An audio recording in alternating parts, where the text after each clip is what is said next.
નમસ્કાર, પ્રણામ મિત્રો. જય માતાજી, જય શ્રી કૃષ્ણ. આજની વાત છેલ્લે સુધી સાંભળવા નમ્ર વિનંતી છે. તો ચાલો, સમય ઓછો છે, વાત લાંબી છે, તો મોડું નથી કરવું, વાતને શરૂ કરીએ. લગ્નના ત્રીજા જ વર્ષે સલોની અને મયુરના ડાયવોર્સ થયા. 2 વર્ષની આરાધ્યાને લઈ અને સલોની પોતાના પિતા સાથે રહેવા ચાલી ગઈ.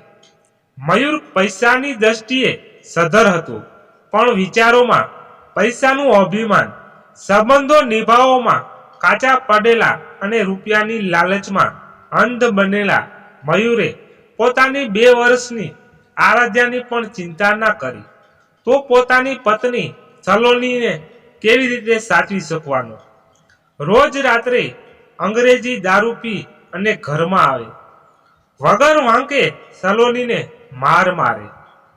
પોતાની દીકરી આરાધ્યાને તો ક્યારેય એને ધ્યાનથી જોઈ પણ નહોતી, અને આ બધી તકલીફોના કારણે સલોનીએ મયુરથી અલગ થવાનું વિચારી લીધું. આરાધ્યાના ભવિષ્ય માટે પણ અલગ થવું કાંઈ એટલું સહેલું નહોતું. સલોની માટે એ જાણતી જ હતી કે ભવિષ્યમાં ઘણી તકલીફો આવી શકે છે, અને એક દીકરીને ઉછેરવી એટલે જાણે સાપનો ભારો સાચવવો. પણ દરેક પરિસ્થિતિનો સામનો કરવા એણે પોતાની જાતને તૈયાર કરી લીધી હતી. પિતાના ઘરે પણ કેટલો સમય રહી શકે? સલોનીના પિતા પણ આર્થિક રીતે સધર હતા. સલોનીના બીજા લગ્ન માટે મથામણ ચાલી, પણ એક જ પ્રશ્ન આવીને ઊભો રહેતો: આરાધ્યા સાથે સલોનીને સ્વીકારશે કોણ? સમાજની આ મોટી નબળાઈ સલોનીના બીજા લગ્નની આડે આવતી હતી. જો દીકરો હોત તો કોઈ પણ વ્યક્તિ સલોનીનો હાથ પકડી શકતું, પણ દીકરી સાથે એને સ્વીકારવા કોઈ તૈયાર નહોતું. સલોની પોતાના પિતા અને ભાઈઓ ઉપર ભાર બનવા નહોતી માંગતી. પોતે ભણેલી ગણેલી હોવાના કારણે નોકરી કરવાનું વિચાર્યું. કોઈ ખાનગી કંપનીમાં નોકરી પણ મળી. સલોની પોતાના કામમાં પણ એટલી જ કુશળ હતી. પોતાની કેટલીક જીવન જરૂરિયાતથી વસ્તુઓ અને આરાધ્યાનો ખર્ચો સલોની હવે જાતે જ ઉઠાવવા લાગી હતી. સલોનીના ભાઈઓ પણ મોટા હતા, એમના પણ લગ્ન થયા, એમના ઘરે પણ પારણા બંધાયા. ભાઈ અને એના પિતા સલોનીને જીવનભર સાચવી લે એમ હતા, પણ તે કોઈ ઉપર આખી જિંદગી બોજો બનવા નહોતી માંગતી. એટલે એણે અલગ રહેવાનું નક્કી કરી લીધું. પિતાના ઘરેથી થોડે જ દૂર એક મકાન લઈ આરાધ્યાને સાથે રહેવા લાગી. આરાધ્યા પણ હવે દિવસે દિવસે મોટી થતી જતી હતી. તેના ભણતરથી લઈ અને પાલન પોષણનો તમામ ખર્ચ હવે સલોનીના માથા ઉપર જ હતો. પણ સલોની એ આજીવન લગ્ન નહીં કરવાનું અને જે તકલીફ પોતે વેઠી છે એ આરાધ્યાના નસીબમાં ના આવે એનું સંપૂર્ણ ધ્યાન રાખવા લાગી હતી. આરાધ્યાએ ક્યારેય પોતાના પિતાને જોયા જ નહોતા. પિતાનો પ્રેમ શું છે એ તો એને માતા પાસેથી જ જાણવા જડ્યું. આરાધ્યાએ સંસ્કારોનું સિંચન કરવામાં સલોનીએ કોઈ કચાશ રાખી નહોતી. સમય પણ રેતીની જેમ પસાર થતો હતો, પણ સલોનીએ એ સમયમાં વહેણમાં ઘણું શીખી લીધું. સમાજની સાચી ઓળખ એને અલગ રહીને મળી. ડાયવોર્સ પછી જાણે સલોનીના માથે અવિબલનો સિમ્બોલ વાગી ગયો હોય એમ લોકો એને જોવા લાગ્યા. નાનપણમાં સલોનીને બેટા કહીને બોલાવતા વ્યક્તિઓની નજર ઉપર પણ જાણે જવાનીના ચશ્મા આવી ગયા હોય એમ સલોનીને જોવા લાગ્યા. સલોનીને પોતાની જાતને સમાજના એ વાસના ભૂખ્યા પશુઓની નજરથી બચાવીને રાખતી, પણ એ કામ એટલું સહેલું નહોતું. કોઈ કામ માટે ક્યાંય જવાનું થાય અને સામે રહેલી વ્યક્તિ માલુમ પડે કે આ ડાયવોર્સી છે એટલે જાણે એ વ્યક્તિનો જોવાનો દ્રષ્ટિકોણ બદલાઈ જાય. પણ સલોની હિંમત ક્યારેય ખૂટતી નહીં.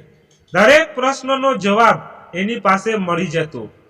ક્યારેકની વાતની સમજે તો પોતાની લાગતી પણ સમજાવતા એની શીખી લીધું હતું. અને કેટલાયને ભર બજારે મેથી પાકનો સ્વાદ પણ ચખાડ્યો હતો. 10મા ધોરણમાં આરાધ્યા સારા માર્ક્સ સાથે પાસ થઈ. સાયન્સ વિષય સાથે 11મા ધોરણમાં પ્રવેશ લીધો.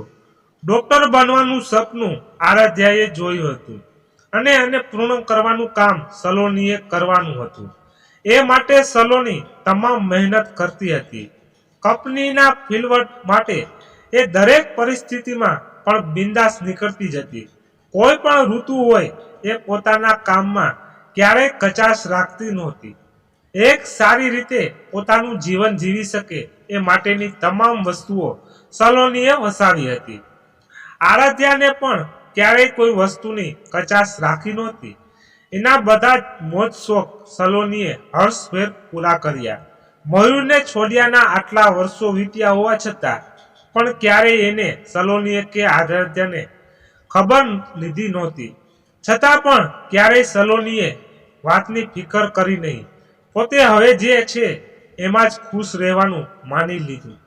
પોતાના મોજ શોખને નેવે મૂકી અને આરાધ્યાને સાચવવામાં અને એને કોઈ પણ વાતો પિતાની ખોટ ના વર્તાય તેની કાળજી રાખવા લાગી.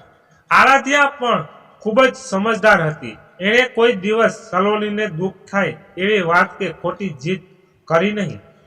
સલોનીના પગલે પગલે એ ચાલતી, એનું જ કહ્યું માનતી અને એક કાયગરી દીકરી બની. એક સ્ત્રીને પુરુષના સાથ વિના એકલું જીવન જીવવામાં તકલીફ તો ઘણી પડી રહી હતી. પણ સલોની એ તમામ તકલીફો સામે પડકારરૂપ હતી. ક્યારેય છાના ખૂણે રડી પણ લેતી, પણ ક્યારેય એને પોતાનું દુઃખ આરાધ્યા સામે આવવા ન દીધું. કાયમ આરાધ્યા સામે પોતે પણ ખુશ રહી, એને પણ ખુશ રાખી. પણ માની મહેનત અને માનું દુઃખ આરાધ્યાની આંખો સામે જ હતું. ટેકનોલોજીના જમાના સાથે સલોની એટલે જોડાઈ નહોતી. દીકરી આરાધ્યાએ સલોનીને સ્માર્ટફોન વાપરતા શીખવ્યું.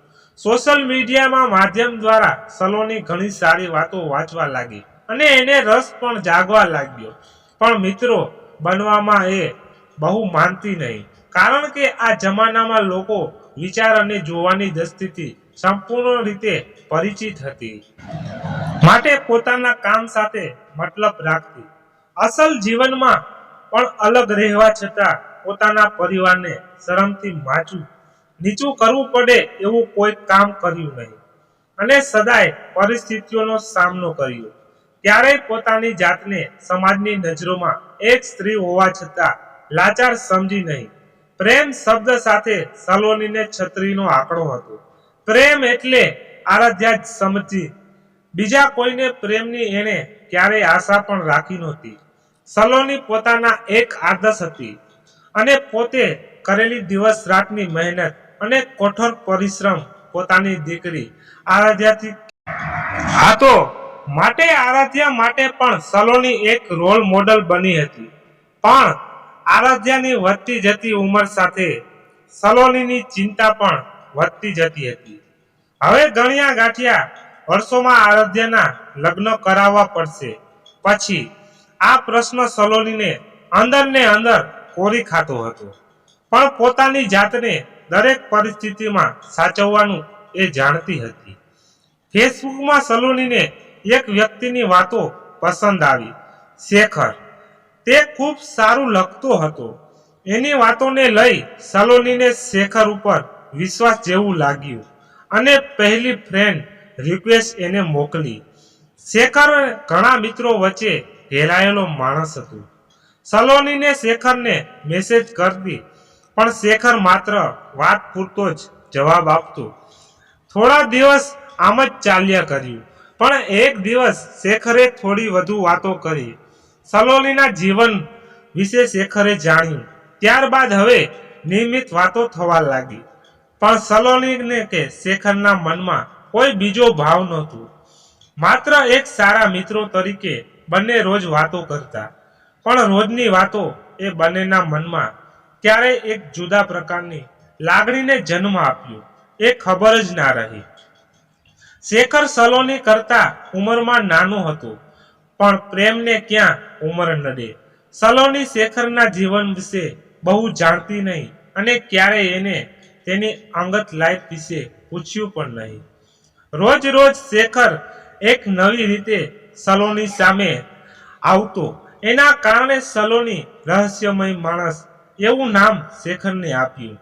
સલોનીના હૃદયમાં શેખર માટે પ્રેમ છે કે નહીં એ જાણવા માટે શેખર આડકતરી રીતે બધું પૂછતો, પણ સલોની પણ ક્યારેક ક્યારેક ના સમજાય એવી વાતો કરતી અને શેખર પોતાના શબ્દોની પાછા ખેંચી લેતું. ક્યારેય એમ વિચારતો કે સલોનીને કહી દઉં કે આરાધ્યા સાથે હું તને અપનાવવા તૈયાર છું, પણ કદાચ સલોનીની આ વાત નહીં ગમે અને એ વાત કરતી પણ બંધ થઈ જશે તો. આ વિચારે એ ઘણીવાર ટાઈમ કરેલા શબ્દોને સેન્ડ કરતો નહીં, કારણ કે સલોની હવે એ જગ્યા ઉપર ઊભી હતી જ્યાં તેને એક વિશ્વાસની જરૂર હતી. દુનિયાના લોકોને એને બરાબર સમજી લીધા હતા અને શેખર ઉપર મૂકેલો એનો વિશ્વાસ ક્ષણવારમાં તૂટી જાય એની બીક પણ હતી. સલોની વાત બહુ ઓછી કરતી, મજાક મસ્તી તો જાણે પોતાના દુઃખોમાં ભૂલી જ ગઈ હતી એમ લાગતું, પણ શેખર સદાય હસતો રહેતો અને મજાક મસ્તી વાળો માણસ હતો. એણે સલોનીને પણ હસતી બોલતી કરી દીધી. શેખરની વાતોથી સલોનીની આખી દિનચર્યા બદલાઈ ગઈ. હવે મોટા ભાગનો સમય એ શેખર સાથે ચેટિંગમાં પસાર કરતી. વાતોના સવારથી લઈ ક્યારેય રાતો પડી જાય એની પણ ખબર ના રહેતી. શેખર અને સલોનીની વાતો કરે 2 વર્ષ થઈ ગયા. રોજ બંને એકબીજા સાથે મોડા સુધી વાતો કરતા. એકબીજાના મેસેજની ઇંતજાર તો એટલી જ રહેતી. ઘણી વાતો થઈ ગઈ હોવા છતાં જાણે બંને વચ્ચે કંઈક ખૂટતું હોય એવો ભાવ દેખાતો. આ ખૂટતી હતી પ્રેમની કબૂલાત, પણ હવે એ શક્ય જ ના હોય એમ બંને મૈત્રી ભાવે જ વાતો કરવા લાગ્યા. શેખરને ઊંડે ઊંડે સલોનીને અપનાવી લેવાની ઈચ્છા હતી, પણ કંઈક એવું હતું બંને વચ્ચે જે બંનેને પ્રેમની કબૂલાત કરતા રોકતું હતું. અને શેખર છેલ્લી વાર સલોનીને આજીવન આ રીતે જ રહેવા વિશે પૂછ્યું. સલોનીએ પણ જ્યાં સુધી આરાધ્યા છે ત્યાં સુધી તો એ લગ્ન નહીં કરે અને ત્યારબાદ પોતાનું જીવન વૃદ્ધાશ્રમમાં વિતાવશે એમ જણાવ્યું. શેખરને પણ પોતાનું જીવન આગળ વધારવાનું હતું, માટે એણે એક બીજી છોકરી સાથે લગ્ન કરી લીધા અને પોતાની લાઈફ માટે સેટ થવા લાગ્યો. સલોનીએ પણ હવે શેખર સાથેની વાતચીત ઓછી કરી લીધી, પણ શેખરની ખોટ સલોનીને સાલવા લાગી. ફરી પાછી એક દુનિયામાં જાણે પહોંચી ગઈ જ્યાં નિરાશાના વાદળો ઘેરાયેલા હતા. પણ શેખરના આવવાના કારણે એ એક નવી દુનિયામાં આવી હતી.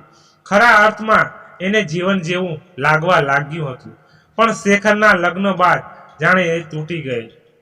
બાથરૂમમાં બેસી ચોધાર આંસુએ રડી લીધું, પણ પોતાની જાતને એને સાચવી લીધી અને પછી પોતાની દુનિયામાં વ્યસ્ત થવા લાગી. વારે વારે મોબાઈલમાં ચેક કરવું, શેખરનો મેસેજ તો નથી ને, અને મેસેજ ના દેખાતા ફરી પાછી એ જ પરિસ્થિતિમાં પહોંચી જવું. એ હવે સલોનીનું દૈનિક કાર્ય બની ગયું હતું. પણ એકલા હાથે લડવાનું હજુ સલોની ભૂલી નહોતી. બહારની દુનિયા કરતા એના માટે આરાધ્યાનું વધુ મહત્વની હતી અને એના લીધે એને બધું જ ભૂલવાની તાકાત રાખવી પડે. પોતાની ઈચ્છાઓ, લાગણીઓ, પ્રેમ, આવેગો બધું જ દિલના કોઈ ખૂણામાં પોટલું વાળીને નાખી દીધું. આરાધ્યાએ પણ ભણવામાં ખૂબ મન લગાવી MBBSમાં એડમિશન મેળવી લીધું. થોડા જ સમયમાં એનું પણ ડોક્ટર બનવાનું સપનું પૂરું થઈ જશે. સલોનીની મહેનત રંગ લાવશે. પોતે ભલે કંઈ ના હાંસલ કર્યું, પણ પોતાની દીકરીના સપના એને જરૂર પૂરા કર્યા. સમય ધીમે ધીમે પસાર થવા લાગ્યો. આરાધ્યાનું MBBSનું છેલ્લું વર્ષ આવી ગયું. આવતા વર્ષે એ ડોક્ટર બનીને બહાર આવશે.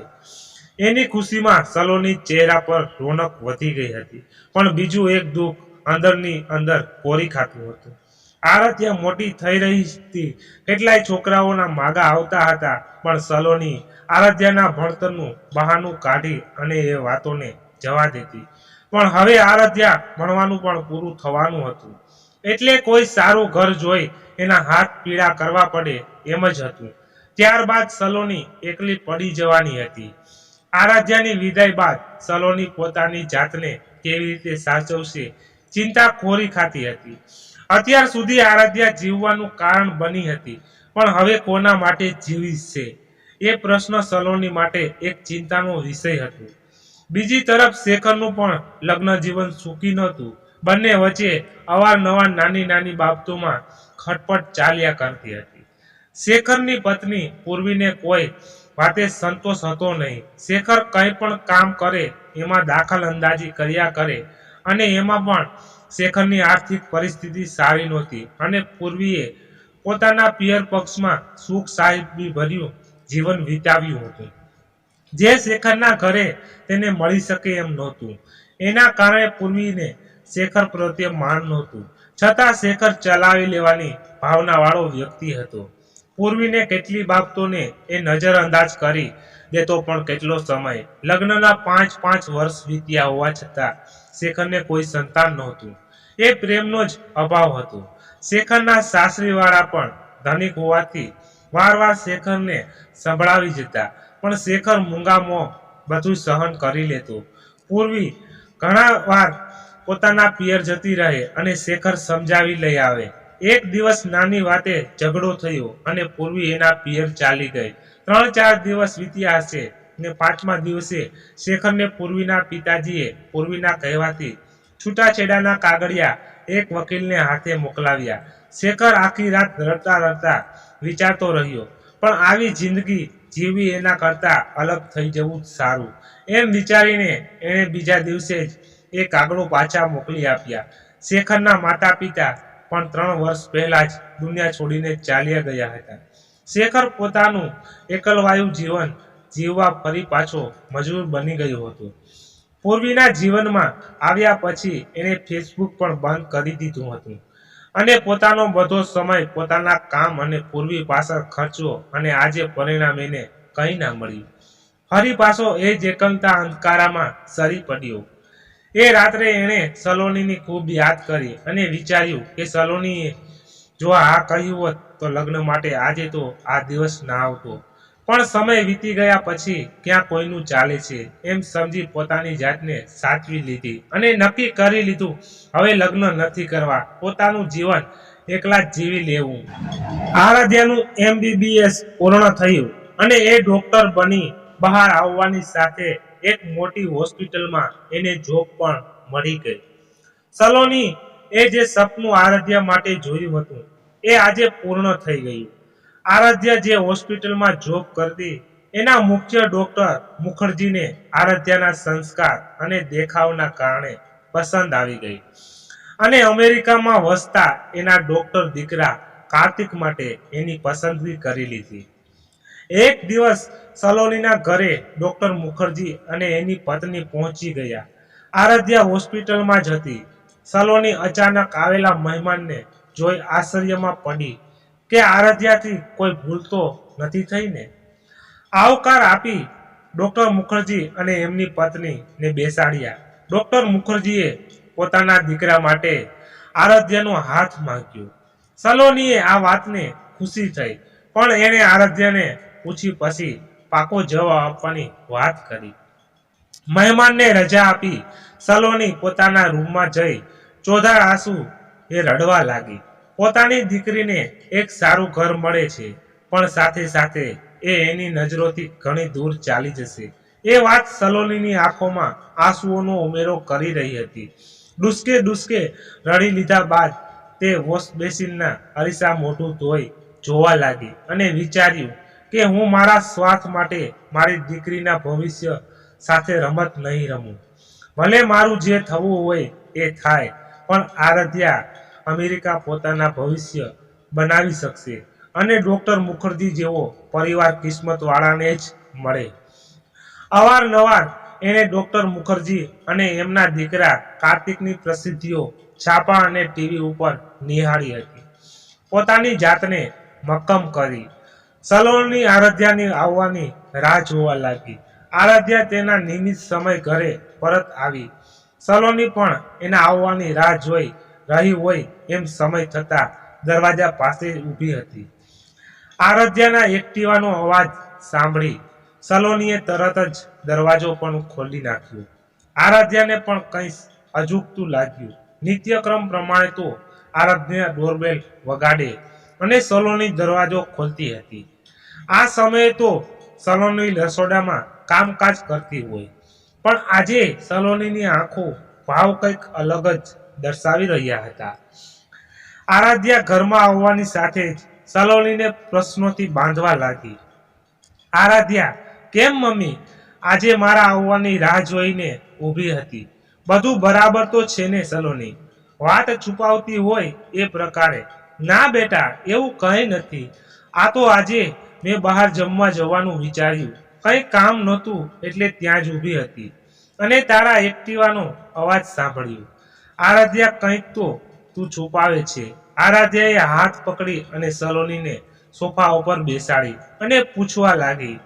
આરાધ્યા, બોલ મમ્મી, શું વાત છે? સલોની, વાત કંઈ ખાસ નથી, પણ આરાધ્યા હવે કહી દે ને શું થયું મને? ચિંતા થાય છે સલોની. આજે તારા સર ડોક્ટર મુખર્જી અને એમના પત્ની આપણા ઘરે આવ્યા હતા. આરાધ્યા એક આશ્ચર્ય સાથે, હે, શું વાત કરે છે? મુખર્જી સર અને એમના પત્ની બંને આપણા ઘરે આવ્યા હતા? મમ્મી, તને ખબર છે ને, સર ખૂબ જ સારા છે. એ મને એમની દીકરીની જેમ સાચવે છે અને એમના પત્નીનો સ્વભાવ પણ ખૂબ જ સારો છે. એ જ્યારે હોસ્પિટલ આવે ત્યારે મારા માથે હાથ ફેરી અને બેટા બેટા કહે, પણ એ આપણા ઘરે શું કામ આવ્યા? સલોની મન મૂકીન કરીને એમના દીકરા કાર્તિક માટે તારો હાથ માગવા આરાધ્યના સલોનીનો હાથ પોતાના હાથમાં પકડતા તો શું કહ્યું? સલોની, મેં એમને કહ્યું છે કે આરાધ્યને પૂછી અને જવાબ આપીશ. આરાધ્યા, મમ્મી તું એમને ના પાડી દેજે, મારે લગ્ન નથી કરવા. હું તને છોડીને ક્યાંય જવા નથી માંગતી. આટલું બોલતા આરાધ્યાની આંખોમાં આંસુ છલકાઈ આવ્યા અને સલોનીના ખોળામાં માથું ઢાળી લીધું. સલોનીની આંખમાં પણ આંસુ આવી ગયા, પણ પોતાના આંસુ જાતે જ લૂસી પોતાની જાતને સાચવી અને આરાધ્યાને બેઠી કરતા કહ્યું. સલોનીએ, જો બેટા, આજે નહીં તો કાલે તારે લગ્ન તો કરવા જ પડશે અને ડોક્ટર મુખર્જી જેવો પરિવાર આપણે બીજો નહીં મળી શકે. તું પણ હમણાં એમના વખાણ કરતી હતી અને જે રીતે મારું જીવન જીવ્યું છે એ તારી આંખો સામે છે. જે દુઃખ મેં ભોગવ્યું છે એ હું તારા નસીબમાં ના લખી શકું અને હું જીવવાની પણ હવે કેટલું. માટે દીકરા કાર્તિક સાથે લગ્ન કરી તું તારી લાઈફ સેટ કર. હું તો એમ પણ એકલી જીવી લઈશ અને તને સુખી જોવાનું સપનું મેં જોયું છે. તું લગ્ન કરી સાસરે જઈશ અને તને ત્યાં જે ખુશી મળશે એ જોઈ હું એટલી ખુશ રહીશ, એ પણ તું વિચાર. આરાધ્યા સલોનીના ખંભે માથું ઢાળી, પણ મમ્મી, હું તને એકલી મૂકીને કેવી રીતે જઈ શકું? અને કાર્તિકને હું હજુ ઓળખતી પણ નથી. સલોની, તું મારી ચિંતા ન કર. જો કાર્તિક આવતા અઠવાડિયે ઇન્ડિયા આવે છે, તું એને મળી લે. તને ગમે તો જ આપણે હા કહીશું. એ અહીંયા 2 મહિના રહેવાનો છે. જો તને ગમશે તો આ 2 મહિના લગ્ન પણ કરાવી દઈશું. આરાધ્યા, આટલું જલ્દી? સલોની, જલ્દી ક્યાં બેટા? જો તું ડોક્ટર મુખર્જી અને એમના પરિવારને તો બરાબર ઓળખે છે. રહી વાત કાર્તિકની, તો એને પણ તું ઓળખી જઈશ.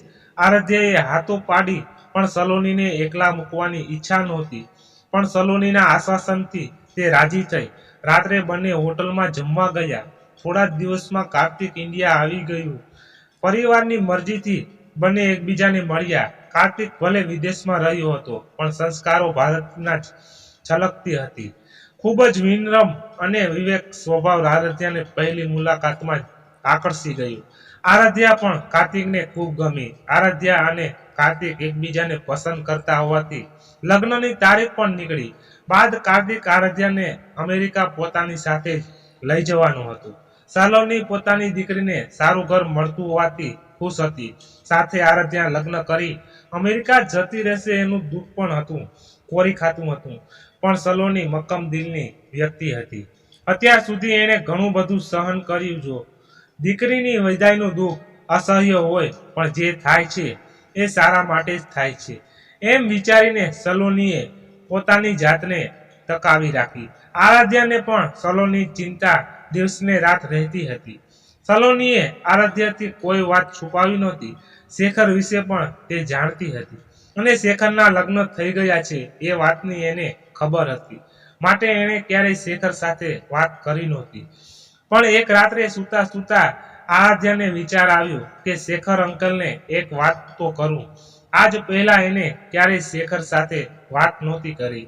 એકવાર એના જન્મદિવસની કોમેન્ટમાં રિપ્લાયમાં એને આભાર વ્યક્ત કર્યો. આરાધ્યાએ ફેસબુક ખોલી એ પોસ્ટ શોધી અને એના દ્વારા શેખરની પ્રોફાઇલ જોઈ, પણ એમાં નિરાશા જ મળી. એ પ્રોફાઇલ ઘણા વર્ષો પહેલા જ બંધ થઈ ગઈ હતી. આખી રાત આરાધ્યા વિચારો કરતી રહી કે એવી કઈ વ્યક્તિ છે જે મારા ગયા બાદ મારી મમ્મીની કાળજી લઈ શકે, પણ શેખર સિવાય કોઈ બીજી વ્યક્તિ નામ એના વિચારોમાં ચડતું જ નહોતું. બીજા દિવસે સવારે સલોની રસોઈ કરતી હતી અને આરાધ્યાએ સામે પડેલો સલોનીનો મોબાઈલ જોયો અને મગજમાં એક ચમકારો થયો. એમ એણે તરત જ મોબાઈલ લઈ લીધો. સલોની હજુ જમવાનું બનાવવામાં વ્યસ્ત હતી. આરાધ્યાએ એ બધા નંબર ચેક કર્યા. એમાં શેખરનો નંબર પણ દેખાયો અને તરત જ પોતાના મોબાઈલમાં સેવ કરી લીધો અને ફોન હતો એ જ જગ્યાએ ઉપર પાછો મૂકી દીધો. ઘરમાંથી બહાર નીકળી આરાધ્યાએ શેખરનો નંબર ડાયલ કર્યો અને સામેથી અવાજ આવ્યો, શેખર. હેલો, કોણ? આરાધ્યા, તમે શેખર અંકલ વાત કરો છો? શેખર: હા બેટા, પણ મને ઓળખાણ ના પડી. તમે કોણ? આરાધના અંકલ, હું આરાધના બોલું છું. આરાધ્યા નામ સાંભળતા જાણે શેખરનું મગજ બંધ પડી ગયું હોય એમ પોતાની પાસે રહેલી ખુરશીમાં બેસી ગયો. આરાધ્યા: હેલો અંકલ, તમે સાંભળો છો? આરાધ્યાનો અવાજ કાને પડતા શેખર સ્વસ્થ થઈને બોલ્યો, શેખર: હા બેટા, તું સલોનીની દીકરી આરાધ્યા બોલે છે? આરાધ્યા: હા શેખર, બધું ઠીક તો છે ને બેટા? તારી મમ્મી કેમ છે અને મારો નંબર તને ક્યાંથી મળ્યો? આરાધ્યા: હા અંકલ, બધું ઠીક છે અને મમ્મીના મોબાઈલમાં તમારો નંબર સેવ હતો. શેખર: બેટા, આમ અચાનક કેમ ફોન કર્યો તે? આરાધ્યા: અંકલ, આવતા રવિવારે મારા લગ્ન છે અને મારા લગ્નમાં તમારે આવવાનું છે. મમ્મીને મેં નથી જણાવ્યું, પણ તમે આવશો તો મમ્મીને થોડી હિંમત રહેશે એમ વિચારી તમને મેં ફોન કર્યો. તમે આવશો ને? શેખર: હા બેટા, હું ચોક્કસ આવીશ. આરાધ્યા: સાથે આંટી અને તમારા બાળકોને પણ લાવજો. શેખર: બેટા, આ દુનિયામાં મારું હવે કોઈ નથી, હું એકલો જ છું. થોડા વર્ષો પહેલા મારા ડિવોર્સ થઈ ગયા છે, પણ તું ચિંતા ન કર, હું ચોક્કસ આવીશ. આરાધ્યાને જાણે શેખરની વાત સાંભળી એક અનેરી ખુશી મળી હોય અને એક નવો વિચાર સુકર્યો હોય એમ ખુશ થતા આભાર વ્યક્ત કરી ફોન મૂક્યો. સલોનીને આ વાતની કોઈ જાણ હતી નહીં, પણ આરાધ્યાના માથેથી જાણે એક ભાર હળવો થઈ ગયો હોય એમ લાગતું હતું. એને ખુશ જોઈને સલોની પણ ક્યારેય પૂછતી, કેમ આટલી ખુશ થાય છે? તો જવાબમાં આરાધ્યા બોલી ઉઠતી, સરપ્રાઈઝ. પણ સલોનીની અનુમાન નહોતું કે આરાધ્યા શેખરને એની સામે લઈ આવવાની છે. આરાધ્યાના લગ્નનો દિવસ આવી ગયો. જાન માંડવે આવી પહોંચી. સૌ નાચતા ગાતા હતા. આરાધ્યાને કાર્તિક કરતા પણ વધારે શેખરના આવવાની ઇંતજારી હતી. શેખરનો કોઈ ફોન પણ નહોતો આવ્યો. લગ્નમાં આવેલા વ્યક્તિઓમાં આરાધ્યા શેખરને શોધી રહી હતી, પણ શેખર ક્યાંય દેખાતો નહોતો. આરાધ્યાને મંડપમાં લાવવાનો સમય થયો, પણ આરાધ્યા આમ તેમ કોઈને શોધી રહી હતી. સલોની ક્યારેય આરાધ્યાને જોઈ રહી હતી. એને પણ લાગ્યું કે એ કોઈને શોધે છે અને પૂછી પણ લીધું કે બેટા કોને શોધે છે. આરાધ્યાએ કંઈ જવાબ ના આપ્યો અને ડોલીમાં બેસી લગ્ન મંડપમાં ચાલી નીકળી. લગ્નનો બધી વિધિ નિરાધિત સમય પૂર્ણ થઈ, પણ શેખર ક્યાંય નજરે ચઢ્યો નહીં. વિદાયનો સમય થવા આવ્યો. સલોનીની આંખો મમતાનું પૂર ઉમટી આવ્યું. આરાધ્યા પણ સલોનીની ભેટી ખૂબ રડી અને મનોમન શેખરનું ના આવવાનું દુઃખ પણ ઠાલવવા લાગી. સલોની આ ક્ષણે પોતાની જાતને સાચવી ના શકી અને ચક્કર ખાઈ જમીન ઉપર પડતા જતી હતી. ત્યાં પાછળથી આવેલા બે હાથ સલોનીને થામી લીધી. તરત જ સલોનીએ રૂમમાં લઈ જવામાં આવી. આરાધ્યા અને કાર્તિક ડોક્ટર હતા, એના કારણે હોસ્પિટલ જવાની જરૂર ના રહી. પોતાના બેડરૂમમાં સલોનીએ આંખો ખોલી. કાર્તિક અને સલોની સાથે એક નવો ચહેરો પણ સલોનીની આંખો સામે ઊભો હતો. એ નવા ચહેરાને જોઈ સલોની એકદમ સચેત થઈ ગઈ અને આશ્ચર્ય સાથે બોલી ઉઠી, શેખર, તમે અહીંયા? આરાધ્યાએ તરત જ જવાબ આપ્યો, હા મમ્મી, મેં જ એમને અહીંયા બોલાવ્યા છે. આજ તો તારી સરપ્રાઈઝ હતી સોનીપા. આરાધ્યાએ શેખર વિશેની બધી વાત સલોનીને કરી અને સલોનીનો હાથ શેખરના હાથમાં આપતા કહ્યું, મમ્મી, તે આખું જીવન મારા માટે સમર્પિત કરી દીધું, પણ મેં તારા માટે કંઈ કર્યું નહોતું. અને હું તને છોડી જતા પહેલા તારા જીવનને પણ એક નવો આધાર આપવા માંગતી હતી. શેખર અંકલ પણ એમની લાઈફમાં એકલા પડી ગયા છે. તમે બંને સાથે હવે પોતાનું જીવન વિતાવજો. અત્યાર સુધી તે મારા કારણે કોઈ પોતાના જીવનમાં ના આવવા દીધું, પણ હવે હું તારાથી દૂર જઈ રહી છું. તારું ધ્યાન હું કેવી રીતે રાખી શકું? માટે મેં શેખર અંકલને બોલાવી લીધા. સલોનીની આંખમાં આંસુની સાથે પોતાની દીકરીના સમજણનું ગર્વ પણ હતું. કાર્તિક અને આરાધ્યા લગ્ન બાદ અમેરિકા ચાલ્યા ગયા અને આ તરફ શેખર અને સલોની પોતાના અધૂરા રહી ગયેલા સપનાઓને પૂરા કરવા માટે લાગી ગયા. બંને એકબીજાનો સહારો બની જીવન નૈયાને આગળ ધપાવવા લાગ્યા. મિત્રો, આપણે આ વાતને અહીંયા અંત કરીએ છીએ. આ વાતને તમે અહીંયા સુધી સાંભળી તેના બદલ ખૂબ ખૂબ આભાર. મિત્રો, વાત પસંદ આવી હોય તો લાઈક કરી દેજો અને તમારા મિત્રો સુધી પણ પહોંચાડી દેજો આ મેસેજ. અને ચેનલમાં નવા છો તો આવી જ વાતો સાંભળવા માંગતા હો તો આ ચેનલને અટાણે સબસ્ક્રાઈબ કરી લેજો. અને તો ચાલો ફરી મળીએ એક નવી કહાની સાથે. ત્યાં સુધી બધા મસ્ત રહો, તંદુરસ્ત રહો. જય માતાજી, જય દ્વારકાધીશ, હર હર મહાદેવ, જય શ્રી રામ. મિત્રો, મારાથી કંઈ ભૂલ થઈ હોય તો વાંચવામાં તો માફ કરજો.